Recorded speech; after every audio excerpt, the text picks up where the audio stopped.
Bonjour à tous et bienvenue sur En roue libre. Ici, on parle du quotidien d'un quadraplégique, que ce soit les endroits où sortir ou les astuces de tous les jours. Si vous vivez au Québec ou bien que vous voulez venir visiter le Québec, souscrivez à cette chaîne car je parle régulièrement des meilleurs endroits adaptés. Aujourd'hui, on va aller voir un des endroits les plus touristiques et aussi les plus importants en termes d'histoire pour Montréal, le Vieux-Port. Historiquement, le Vieux-Port a toujours fait partie du développement de la ville de Montréal, mais il a vraiment pris son essor à partir du 19e siècle, en devenant l'un des accès principaux entre l'Amérique du Nord et l'Europe. Il y aura dans l'histoire du Vieux-Port un déclin considérable dans les années 60, car une voie maritime va être ouverte et elle permettra d'éviter complètement Montréal pour accéder au Grand Lac. Il s'en suivra une longue période de réadaptation pour le Vieux-Port, et c'est en 1997 que le Vieux-Port deviendra ce que l'on connaît aujourd'hui grâce à des nouveaux aménagements. Un incontournable du tourisme à Montréal. C'est dans la série des endroits où sortir et on va voir ce que ça donne en termes d'accessibilité. Toute visite au Vieux-Port commence par la place Jacques-Cartier, c'est ce qu'il y a juste derrière moi, je vais vous montrer ça. Alors Jacques-Cartier, pour tous ceux qui comme moi dormaient en cours d'histoire, c'était un navigateur français, le premier européen à remonter le fleuve Saint-Laurent jusqu'à Montréal. Juste à côté, on va trouver l'hôtel de ville de Montréal. C'est un peu plus beau que ça d'habitude, là il est en travaux. Je vais vous mettre une photo pour que vous voyez un petit peu à quoi ça ressemble d'habitude et vous allez voir pour les Parisiens, si ça vous rappelle quelque chose, c'est normal, c'est fortement inspiré de l'hôtel de ville de Paris. Corporate needs you to find the differences between this picture and this picture. They're the same picture.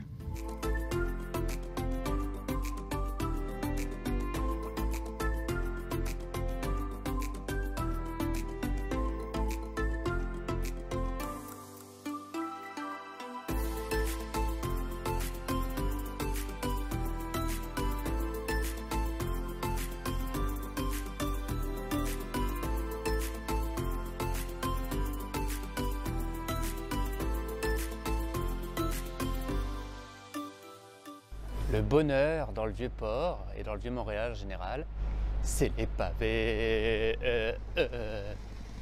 Ça shake.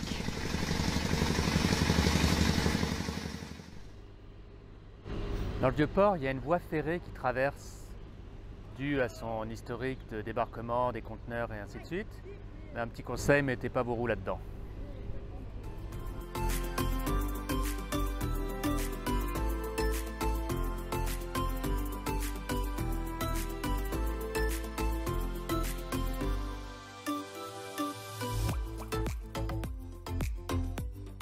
Un incontournable pour les gourmands, c'est la queue de castor. Je vous rassure, rien à voir avec l'animal. Il y en a plusieurs à Montréal et au Québec en général, mais il y en a un sur le Vieux-Port. C'est un peu comme un beignet, mais qu'on aurait aplati et sur lequel on peut mettre différentes choses, du Nutella, du chocolat. Par contre, n'y allez pas tout seul si vous êtes en fauteuil.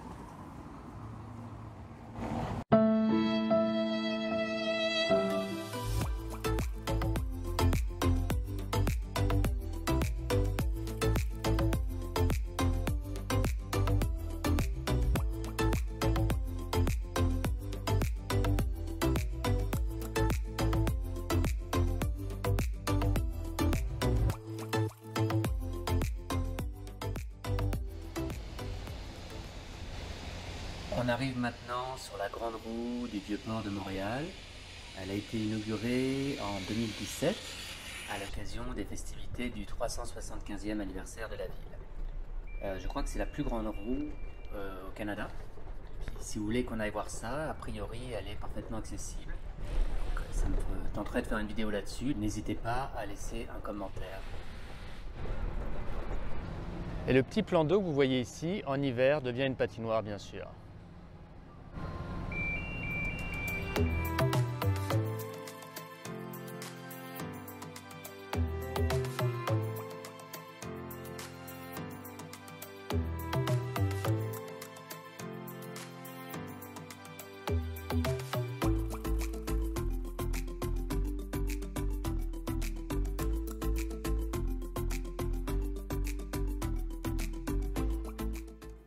Pas de chance, il s'est mis à pleuvoir sur l'heure du midi.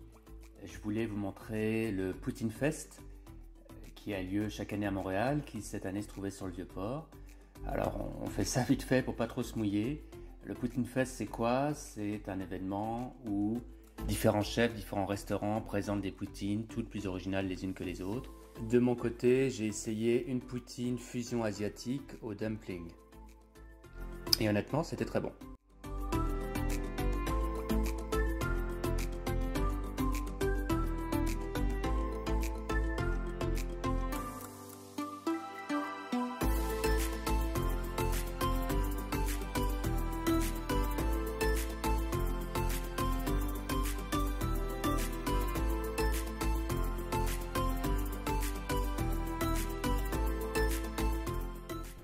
Ok, on termine notre visite au Vieux-Port avec l'horloge qui est au bout du quai.